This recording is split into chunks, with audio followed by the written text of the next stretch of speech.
é uma tradição com bastante antiguidade, não é? Que esta tradição de ver, pronto, que São João claramente está a espelhar os Gênesis, não é? No início do seu Evangelho. Há aqui uma ligação super profunda que vem já desde do Antigo Testamento, que vem do primeiro livro da Bíblia, que tem um casamento. Está a apresentar Jesus como o novo Adão, cujo ministério público é o começo de uma nova criação. Existem Sim, aqui estes paralelos e temos... Nossa Senhora realiza a perfeição que Eva desbaratou, basicamente. Não é? É a mãe deste rei Messias, deste descendente de Eva que vai finalmente vencer o mal. Sim, não é? no Vencer fundo o mal. aquilo que Eva deveria ter sido. Como nós podemos imaginar, o rei aqui é um representa o poder temporal, né? São os poderes deste mundo, não é? Fica muito mais fácil de compreender isto, como tu dizias, se nós percebermos que há aqui dois tipos de grupos muito diferentes. Há os que combatem o Cordeiro e opô-los contra os filhos da Igreja, os membros da Igreja, que na visão são representados pelo menino. Portanto, esta dimensão coletiva, não é, que ajuda aqui a compreender esta passagem mais enigmática do que é que fazem aqui estes reis e estas cabeças e estes chifres.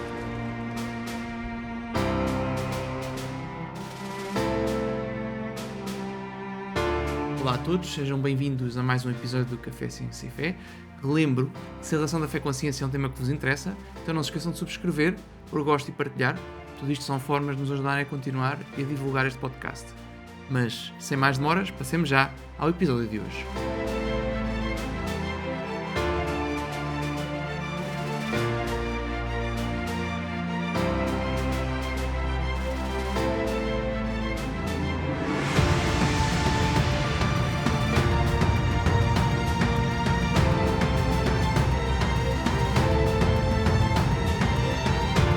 Ao terceiro dia, celebrava-se uma boda em Caná da Galileia, e a mãe de Jesus estava lá.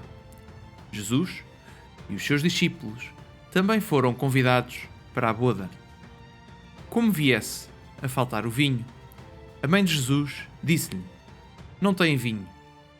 Jesus respondeu-lhe: "Mulher, que tem isso a ver contigo e comigo?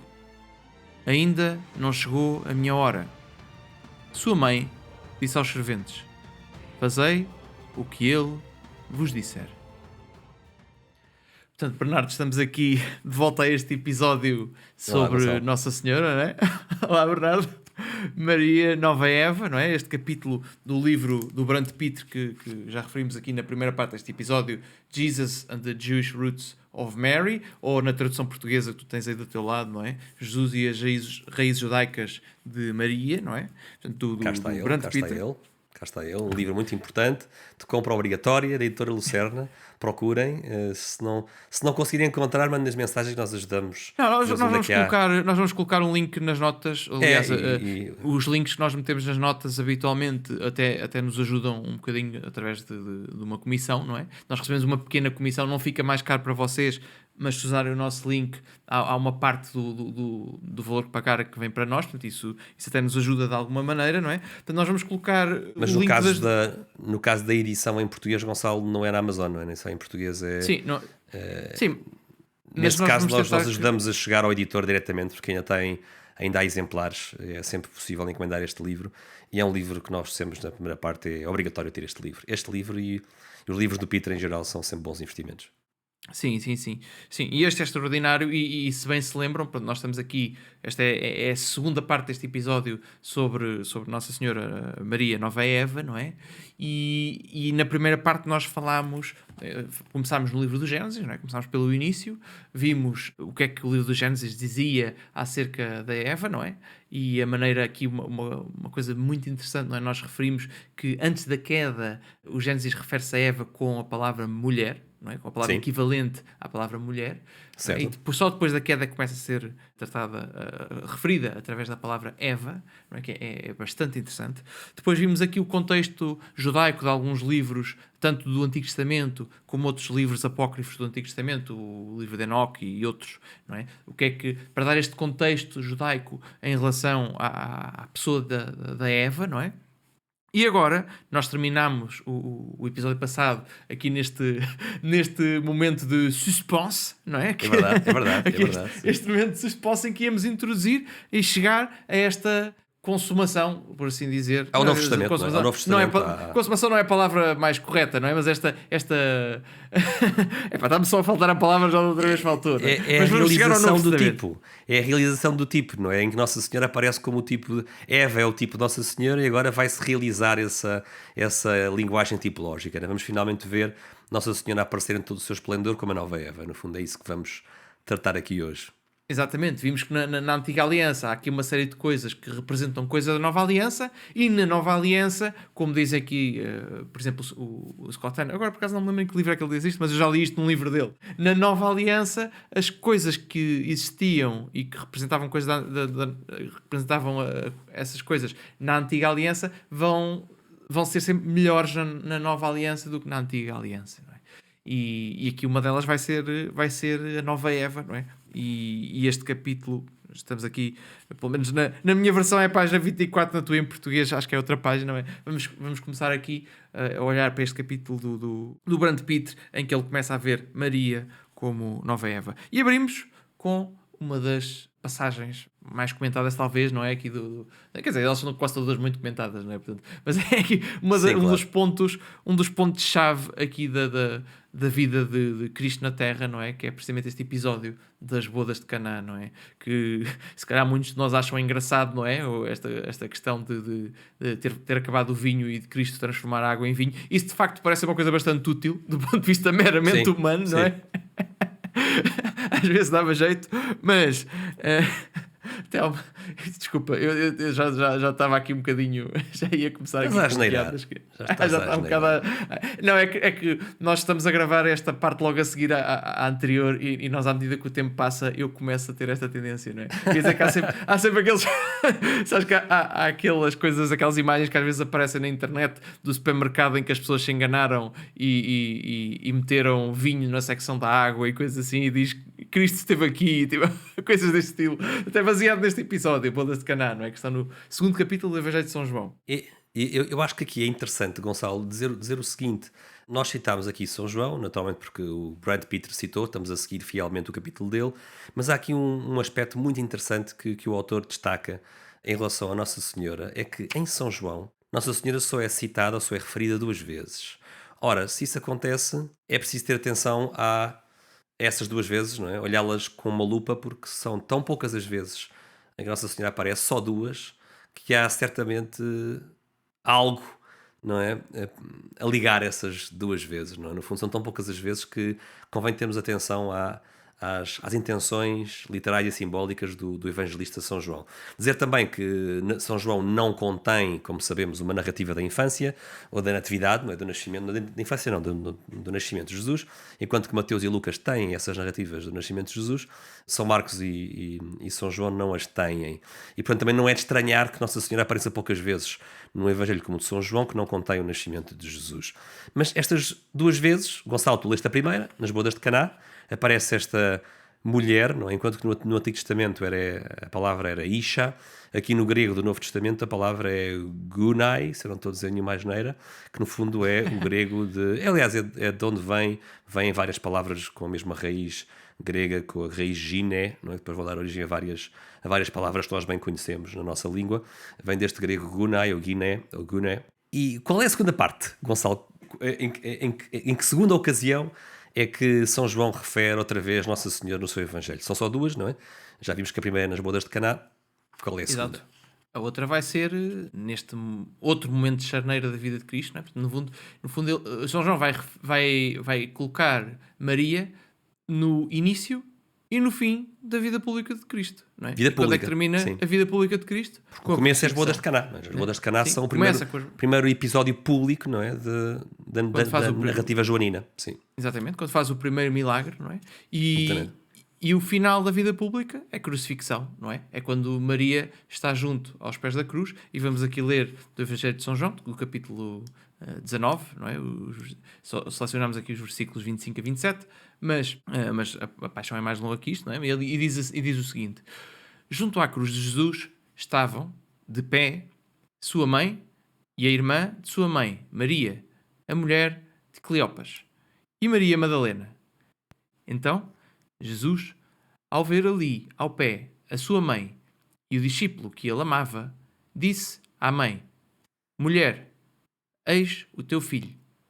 Depois disse ao discípulo: eis a tua mãe.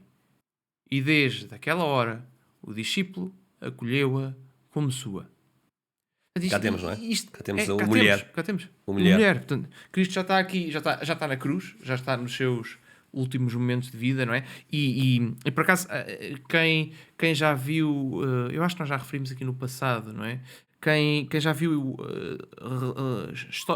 pessoas a contar e a explicar esta questão da crucifixão, em que é que consiste uma crucifixão, e há, por exemplo, episódios que normalmente falam do sudário, costumam ser bons sobre isso, não é? Há um episódio bom do podcast do CDK, não é?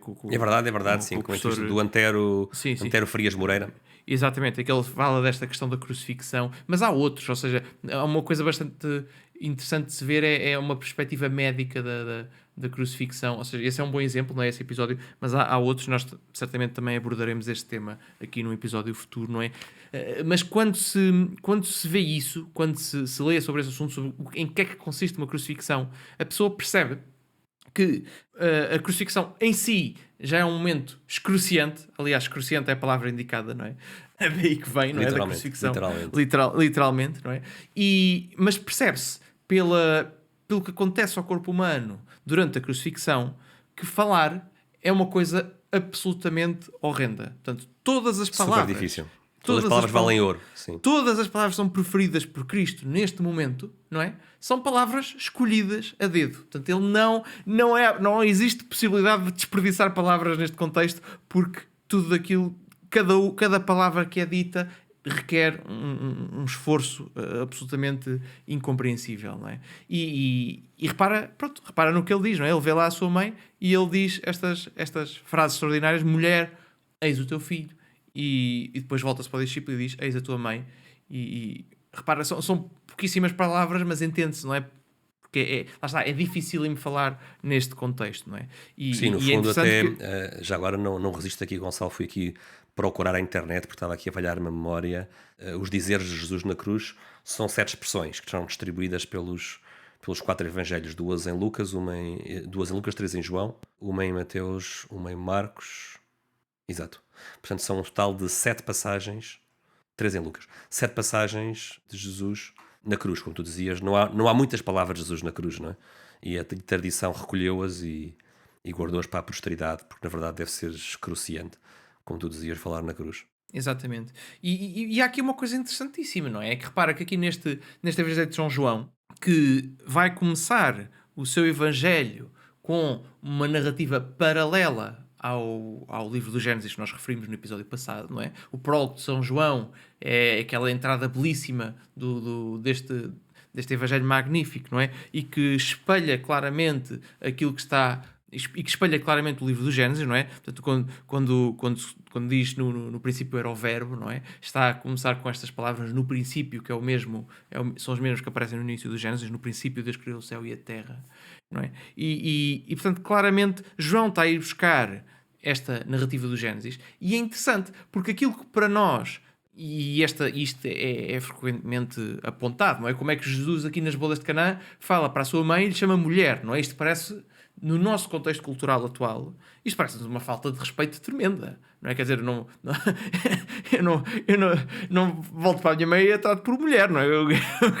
Seria uma coisa estranhíssima, não é? Mas Cristo refere-se à sua mãe como mulher e dirige-se a ela como mulher. E é interessante porque São João que está a fazer este paralelo com o Gênesis, não é? O que é que nós dissemos no episódio passado que era um detalhe interessantíssimo em relação ao Gênesis e em relação a Eva, não é? É que Eva, antes da queda, é referida apenas com a palavra apenas mulher, exclusivamente, não é? Como Isha, mulher. Sim. Portanto, a palavra mulher, que é utilizada para se referir a Eva e... mais importante, naquele género de proto-evangelho que nós referimos, não é? Por a inimizade entre ti e a mulher, não é? Deus a falar para a serpente. Portanto, usa a mesma palavra, a palavra mulher, não é? Vai ser precisamente a palavra que São João vai colocar na boca de Cristo, tanto no início da sua vida pública, tanto nas bodas de Caná, não é? Como no fim da sua vida pública, na crucifixão. Nos dois casos, ele trata Nossa Senhora por mulher e está a ir buscar esta palavra. Eu acho que é interessante também, Gonçalo, juntar aqui ao que estavas a dizer o seguinte: por vezes existe uma. Eu acho que é um bocadinho forte dizer que há uma tradição protestante, mas certamente que já se ouviram vozes protestantes um pouco a considerar que este tratamento mulher que aparece em São João parece áspero para os nossos ouvidos, um pouco usar esta aspereza como se o próprio Jesus não estivesse a exaltar a própria mãe. Ora, o que tu acabaste de dizer, Gonçalo, desmonta completamente essa interpretação errada, não é de toda essa a ideia. A palavra grega que está a ser utilizada aqui é obviamente um paralelismo com a palavra hebraica para mulher, não é? É essa a intenção do autor sagrado aqui. Sim, especialmente se tivermos em contexto que Cristo era um judeu observante e que observou a lei na sua plenitude, não é? E um dos 10 mandamentos é honrar pai e mãe, não é? Portanto, claramente ele não iria desonrar a sua mãe. Não iria Não é? tratar a sua mãe com aspereza. Portanto, esta palavra mulher não é suposto ser áspera, é suposto ser um eco da primeira mulher Sim, portanto, de ou seja, Eva. é mais razoável interpretar as palavras de Cristo no sentido de ele estar a cumprir os 10 mandamentos, acho eu, Claro, do que, claro, claro que sim. do que estando a desrespeitá-los. Mas pronto, continuando, não é? Tínhamos. Continuando, nós sabemos, Gonçalo, como é que começa São João, não é? São João começa com uma recapitulação do Gênesis, não é? São João não começa com no princípio era o Verbo, e o Verbo estava em Deus e o Verbo era Deus. Ora, como é que começa o Pentateuco, a Torá hebraica, o livro dos Gênesis? Começa no princípio, Deus criou, não é? Portanto, no fundo, São João está a querer, já desde a partida, ele mostra o que é que vem, estará a querer no seu Evangelho recapitular o Gênesis. E, portanto, isso é muito interessante que vai nos ajudar a perceber este começo do Evangelho de São João e qual é o papel que Nossa Senhora desempenha nesta recapitulação joanina da narrativa da criação do Gênesis. Exato. E por acaso aqui o Brand Pitt faz aqui uma observação engraçada que, pronto, por aquilo que eu percebi, não é original dele, não é? Mas já é uma tradição, é uma tradição com bastante antiguidade, não é? Que esta tradição de ver, pronto, que São João claramente está a espelhar o Gênesis, não é? No início do seu Evangelho, mas ele depois diz aqui uma coisa mais interessante, é que os primeiros dias, portanto, a contagem dos dias que São João vai narrando, não é?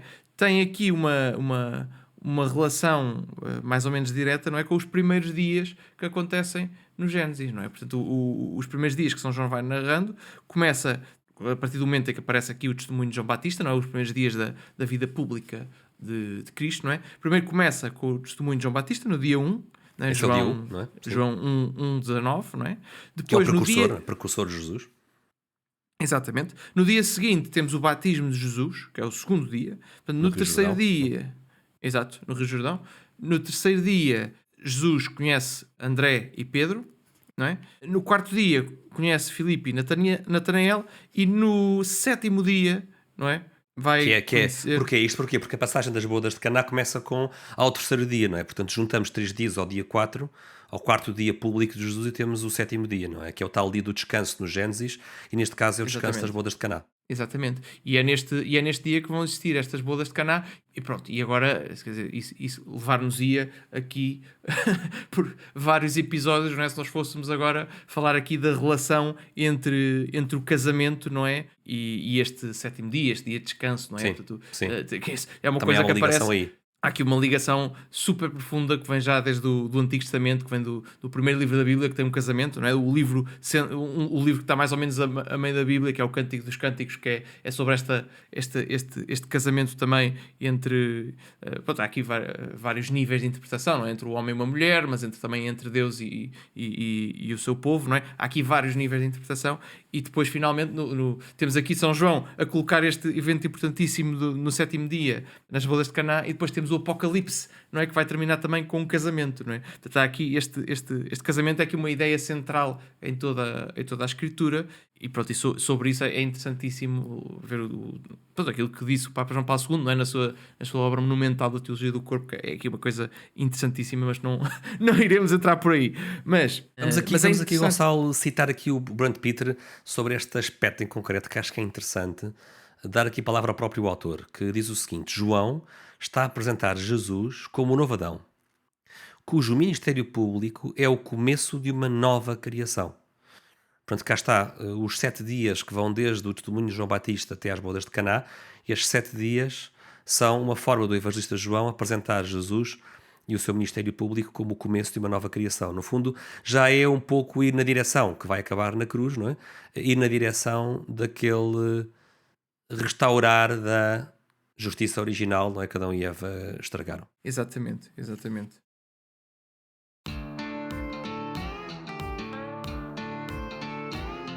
Estás farto de podcasts chatos e que te adormecem? Então prepara-te, porque estamos a preparar a melhor mistura de ciência e fé. Subscreve agora e deixa para trás os teus problemas de café. E não se esqueçam de pôr gosto e partilhar.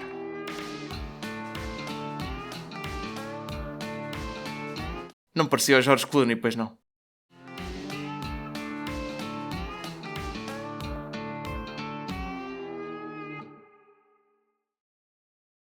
Então, o Brad Pitt depois faz aqui uma ligação interessante. Ele estabelece aqui, ele para explicar como São João está a apresentar Maria como a nova Eva, ele mostra, além daquilo que nós já falámos, não é? Desta questão dele ter todo este paralelismo com o Gênesis, não é?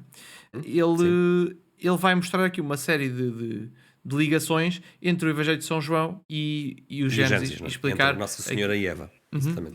Ou seja, para nós identificarmos claramente que estas duas personagens estão relacionadas, não é?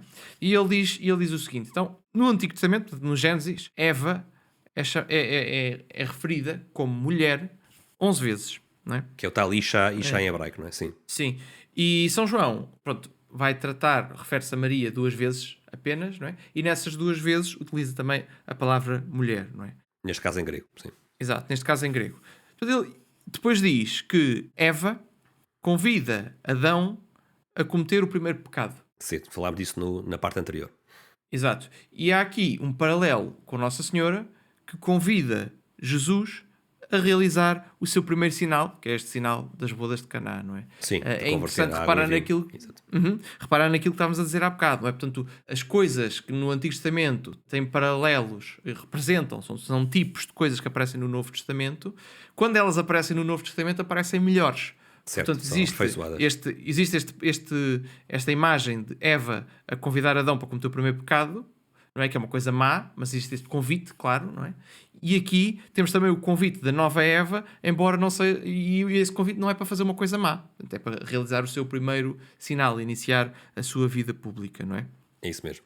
Depois, ele diz também que a Eva está com Adão na queda e é tentada pelo demónio a pecar, não é? Pela serpente, e em paralelo com isso, Maria está com Jesus na crucifixão, onde se vai dar esta redenção, não é? Portanto, é sim, aqui. Elas estão acompanha o seu filho na redenção, não é? Enquanto que a primeira Eva acompanha na perdição, na condenação, a nova Eva acompanha na redenção, que é na cruz. Exatamente. E depois, Eva é a mãe da descendência que vai vencer a serpente, não é? Certo. Portanto, existe aquela do proto-evangelho, já referimos antes, não é? Sim. E é engraçado que Nossa Senhora, aqui em São João, não é? É a mulher cuja descendência vence o demónio. A descendência é Cristo, não é? Portanto, existe aqui estes paralelos. Nossa Senhora realiza a perfeição que Eva desbaratou, basicamente, não é? É a mãe deste rei Messias, deste descendente de Eva que vai finalmente vencer o mal. Sim, no fundo aquilo que Eva deveria ter sido, não é? De alguma forma. Sim, ou que poderia ter sido. Não exatamente da mesma maneira, porque senão, sem a queda, naturalmente a história teria sido diferente, não é? E não vale muito a pena especularmos sobre como seria, porque não sabemos, não é? Isso é claro, seria. Isso é especulação. Sim.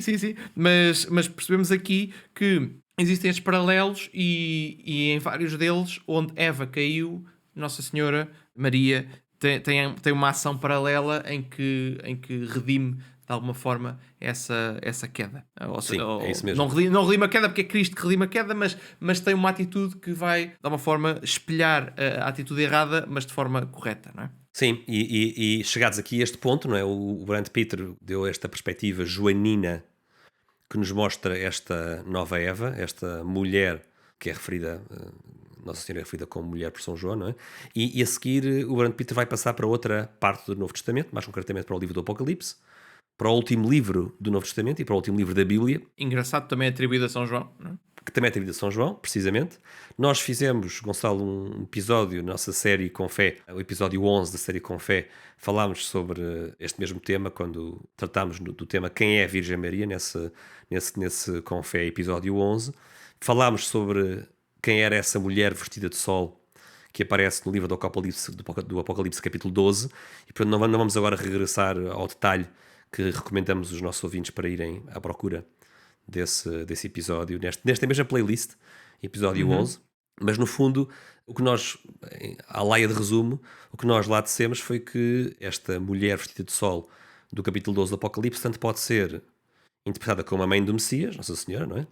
Como imagem da própria Igreja, a Igreja Esposa de Cristo, não é? Em que as 12 estrelas que a coroam são os 12 discípulos em torno de Jesus, escolhidos por Jesus, e também em chave judaica, não é? Esta mulher vestida de sol em chave judaica é a imagem também do próprio povo de Israel, não é? As 12 estrelas seriam as 12 tribos de Israel. Tudo isto são simbolismos perfeitamente possíveis.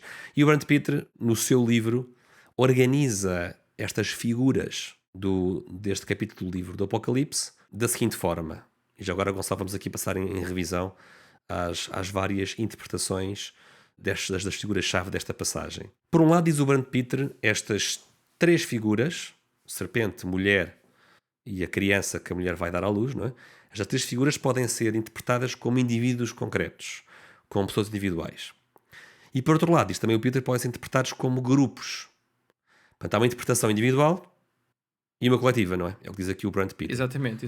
Mas antes de passarmos aí, é só dizer, que já disse lá atrás, não é? Que é interessante que aqui, nesta passagem, também esta mulher do Apocalipse se utiliza a palavra mulher, não é? Portanto, existe aqui, sim, já tinha referido há bocado, exatamente. Acho muito interessante, sim, muito interessante. Mantém-se a mesma a chave de leitura, que é o termo mulher, não é? Exato. Bom, e como estavas a dizer, existem aqui estes dois níveis de interpretação, quer dizer, podem existir mais naturalmente, não é? Mas ele chama a atenção para estes dois, não é? Que é o nível de interpretar estas personagens como seres, como sendo pessoas, como sendo indivíduos, não é? E interpretar estas personagens como sendo grupos. E quando interpretamos tanto como interpretamos como indivíduos como quando interpretamos como grupos, existe aqui um paralelismo, existe uma ligação bastante orgânica e bastante natural, não é? Quando interpretamos como indivíduos, não é? A serpente é claramente o demónio, não é? A criança serpente ou dragão também às vezes aparece como dragão. Serpente ou dragão, exato. Serpente ou dragão. Serpente antiga. Aliás, existem as duas, não é? O dragão, a antiga serpente, estas duas formas aparecem no Apocalipse, não é? Depois existe a criança, não é? Que é identificado como o Messias, não é? E existe Jesus. E depois existe a mulher, não é? Que é a mãe do Messias. Portanto, a mãe do menino, não é? E se a criança é Jesus, não é? A mãe do Messias, obviamente é Maria, não é? Claro que é a mulher que está à espera para dar à luz, não é? Certo? Sim, obviamente. É a interpretação mais natural. Ou seja, seria necessário aqui um esforço interpretativo para interpretar esta mulher como não sendo Maria, não é? Como não sendo a mãe de Jesus, porque ela é claramente...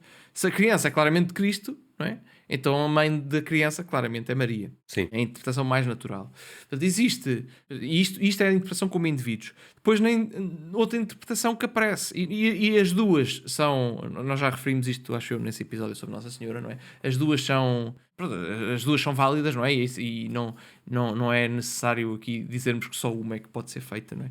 Na interpretação em que cada um destas personagens corresponde a um grupo, não é? Então, o menino normalmente interpreta-se como sendo os membros da igreja que observam os mandamentos de Deus e guardam o testemunho de Jesus. Certo.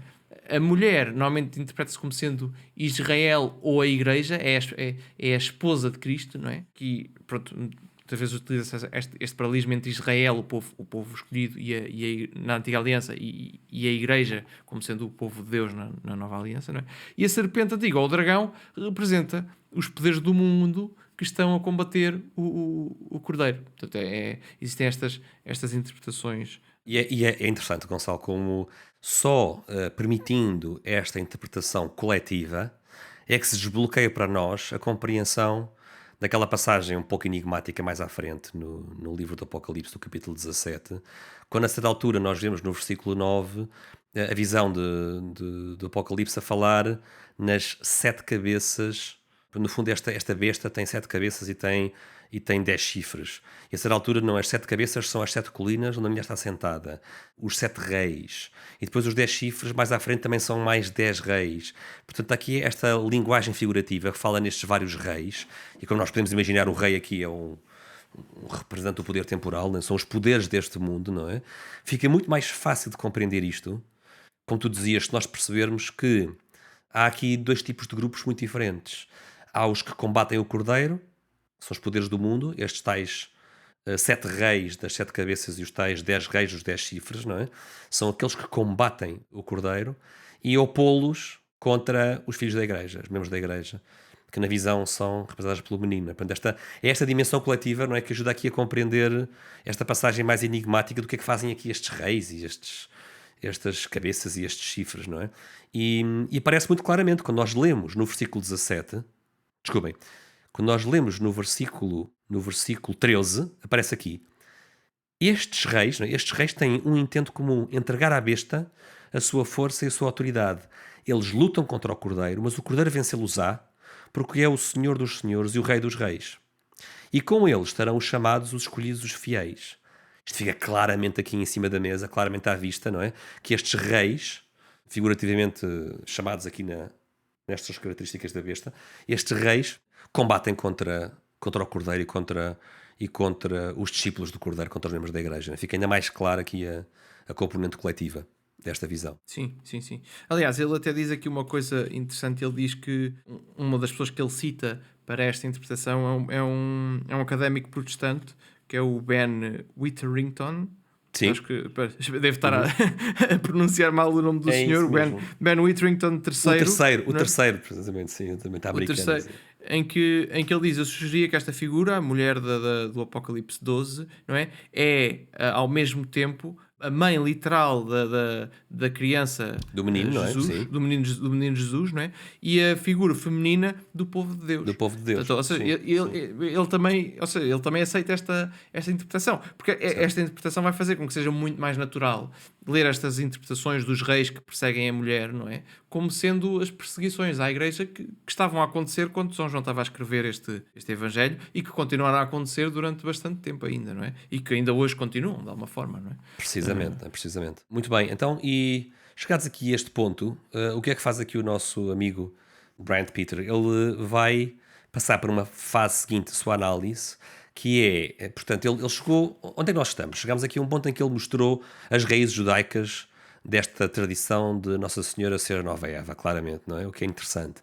Mas agora o próximo passo que ele faz é, muito bem, e esta tradição, como é que ela foi recebida na geração dos primeiros pais da Igreja, na patrística grega e latina? E entramos aqui num rol de citações, Gonçalo, onde vamos agora aqui dar o pontapé de saída, e o que eu acho que é útil é nós lermos estas breves citações e depois vamos comentando-las uma a uma, Gonçalo, e ver aqui como a patrística vai corroborar esta interpretação que estamos aqui a apresentar. Então, como estavas a dizer, o Brad Pitt vai pegar aqui em vários elementos da patrística, não é? E a maneira como eles interpretam Nossa Senhora como sendo a nova Eva, não é? E começa aqui com uma citação de São Justino Mártir, não é? No século II, portanto, muito próximo, muito próximo do acontecimento, não é? Sim, é apenas no século a seguir, não é? Aos acontecimentos. Exato. E ele está a citar aqui do diálogo com Trifão, no 110, não é? Então ele diz: pois Eva, tendo concebido a palavra da serpente, deu à luz a desobediência e a morte. A Virgem Maria, pelo contrário, recebeu a fé e a alegria. Interessante, não é? Esta metáfora biológica, não é? No fundo, Eva concebeu a palavra da serpente, não era a palavra de Deus, era a palavra da serpente, não é? A palavra enganadora do diabo, não é? E deu à luz o quê? A desobediência e a morte, não é? Claro que aqui, obviamente, Adão também esteve aqui envolvido, nós estamos sempre a repetir isto, mas nunca é demais. Para quem não ouviu a primeira parte, nós na primeira parte nós deixámos bem claro, não é? Que isto é um pecado cometido em conjunto. Mas aqui o que está a fazer São Justino Mártir é fazer um paralelo entre a Eva, que concebeu as instruções do diabo e não a palavra de Deus, enquanto Nossa Senhora literalmente concebeu o verbo, não é? O verbo que vem de Deus, a palavra que vem de Deus, não é? Sim, aqui, ou seja, mas qual é a ideia aqui? A ideia é que o argumento do Brand Peter é explicar porque é que Maria é a nova Eva, não é? E ele pega em sim. várias coisas das Escrituras para argumentar isso. Porque Cristo ser o novo Adão é bastante mais óbvio, é dito explicitamente, claro, não é? sim. É dito explicitamente São Paulo. nas Escrituras. Isto aqui não é dito explicitamente, mas é dito É um ponto de importante o que forma... tu acabaste de dizer, Gonçalo, porque São Paulo torna explícito que Jesus é o novo Adão, mas não há essa explicitação no caso de Eva e Nossa Senhora. E, portanto, por isso é que é Sim, o preciso que fazer existe esta análise. aqui...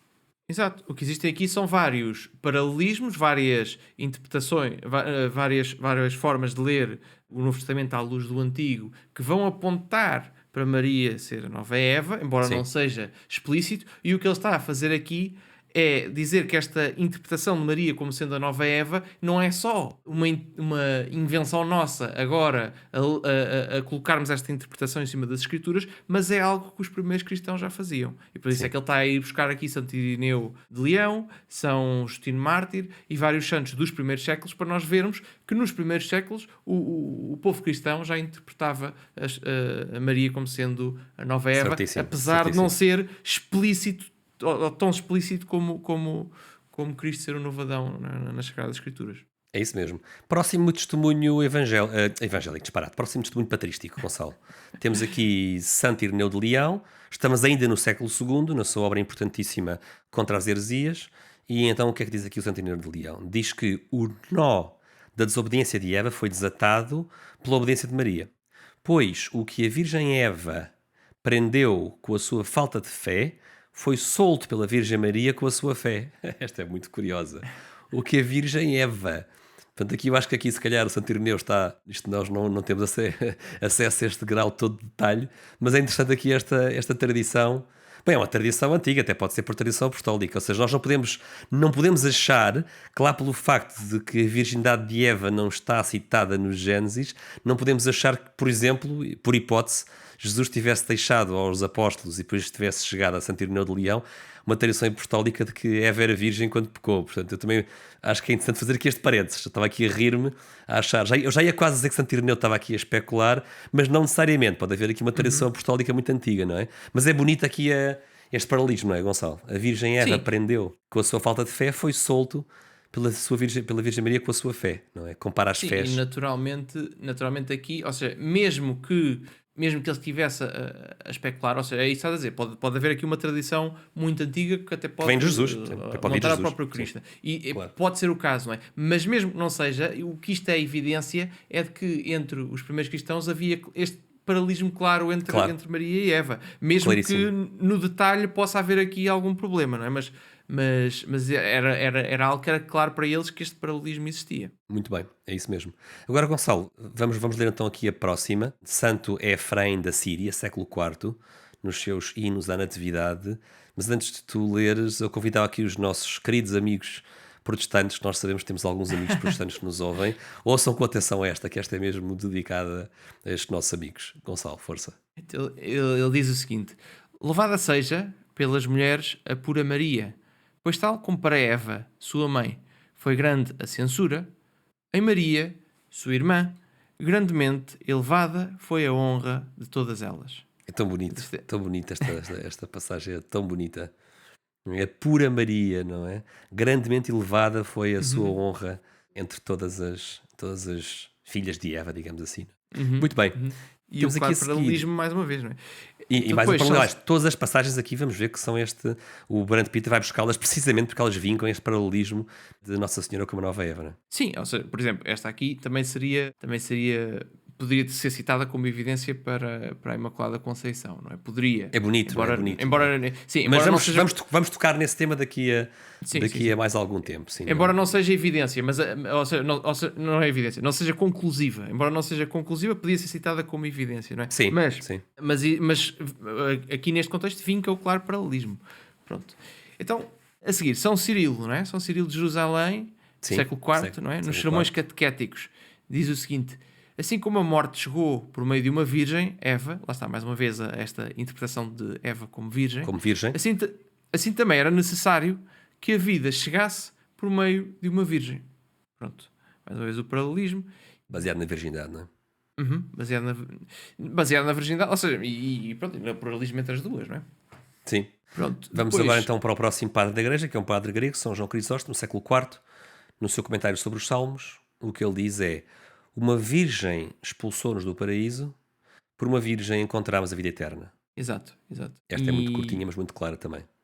Uhum. E a morte chegou-nos por meio de Eva, a vida por meio de Maria. Aqui São Jerónimo, também século IV e V, não é? Um padre Numa das latino. suas, Sim. numa das suas cartas. São Jerónimo, que é o grande tradutor das escrituras para latim. Para o latim, não é? Foi assim. Estamos aqui a avançar no tempo, não é? Estamos no século IV já, não é? Na patrística latina. E agora vamos ouvir Santo Agostinho, Santo Agostinho, um dos maiores teólogos da história, não é?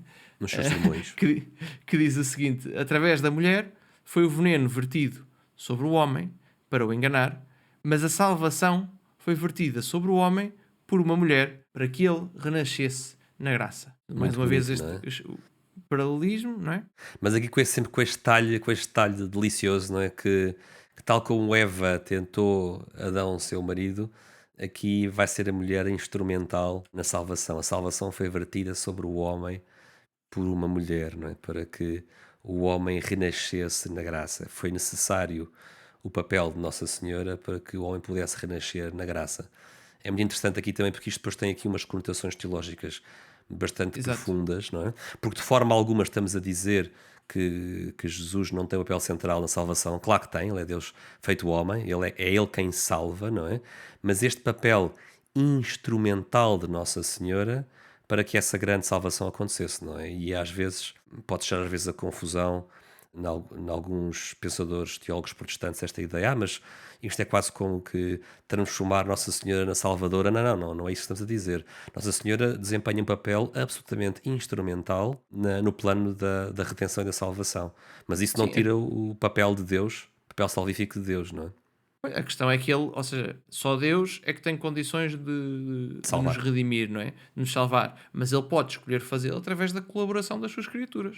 Não é? E é muito mais bonito, é muito mais bonito, não é? Para que se repare o mal feito por Eva, não é? Porque Jesus repara o mal feito por Adão. E quem é que repara o mal feito por Eva? Sim, pronto, também é a graça de Cristo na cruz, não é? Mas Não, mas certamente, existe mas há este aspecto Mas- simbólico e também literal, não é? Há um Exato, facto exato. histórico de desobediência. E tem que haver um facto histórico de obediência. É isso que é muito bonito aqui, não é? Sim. Existia a Eva que caiu e a Eva que foi colaboradora na redenção A nova porque Deus Eva. assim quis. Agora, claro. às vezes as pessoas dizem, tá, mas Deus precisava disto. Pá, não precisava, ele se quisesse talava os dedos e nós estávamos redimidos, mas Claro, ele quis fazer claro. assim, não é? Sim, Quer é muito dizer, mais bonito, é muito questão- mais perfeito, é muito mais justo, é muito mais equilibrado, é muito mais simétrico, é muito mais bonito, é muito mais tudo, não é? É muito Sim, mais tudo. e sobretudo Deus quis fazer assim, ou seja, ele poderia ter feito de outra maneira, precisava Sim, sim. de Maria, não precisava, mas quis que a salvação dependesse do sim desta mulher, não é? E é bonito, acho eu. É. E chegados aqui a esta reta final desta segunda parte deste tratamento deste tema, acho que vale a pena, aqui à laia de conclusão desta parte, citar aqui o autor, o Brent Peter, quando ele comenta acerca destes testemunhos da patrística, não é, que corroboram este paralelismo. Diz ele, citando, destes testemunhos, não é? São cristãos de língua grega, latina e síria. São originários da Terra Santa, de África, da Ásia Menor e da Europa, para vincar aqui que estes testemunhos são variados na língua e na geografia.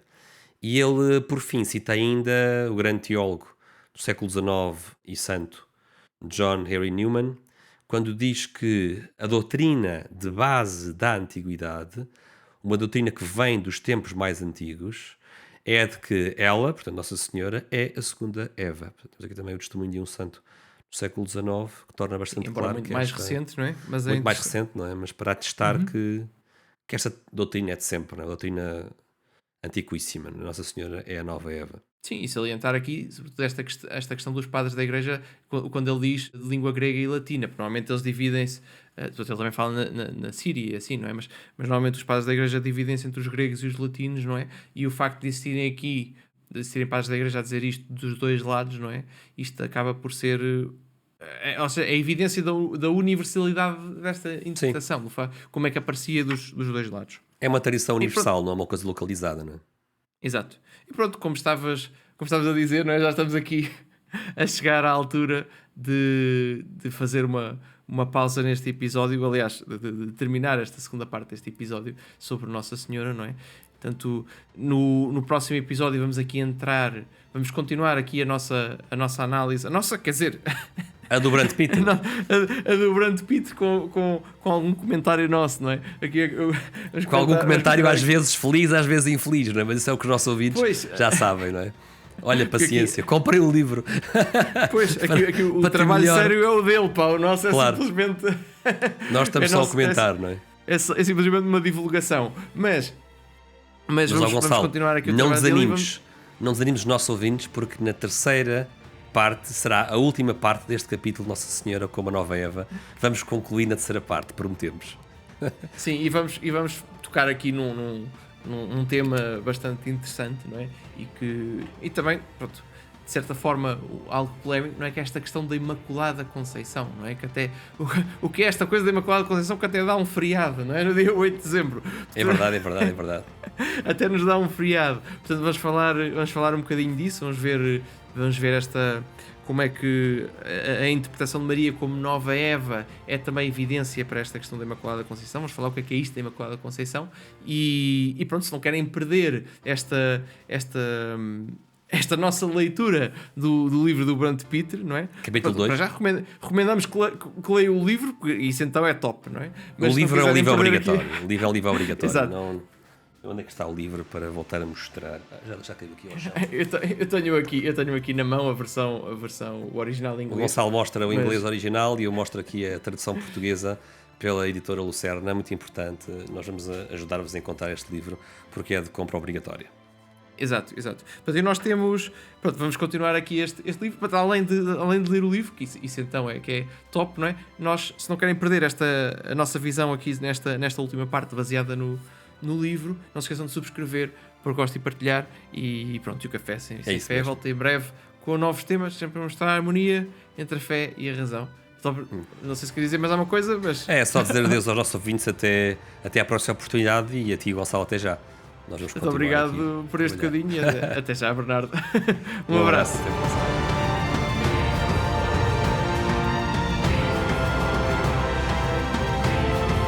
Foi mais um episódio do Café Ciência e Fé, esperemos que tenham gostado. E lembro que se a relação da fé com a ciência é um tema que vos interessa, então não se esqueçam de subscrever, por gosto e partilhar. Tudo isto são formas de nos ajudarem a continuar e a divulgar este programa. Café Ciência e Fé volta em breve com novos temas, sempre a mostrar a harmonia entre a fé e a razão. Até lá, fiquem bem.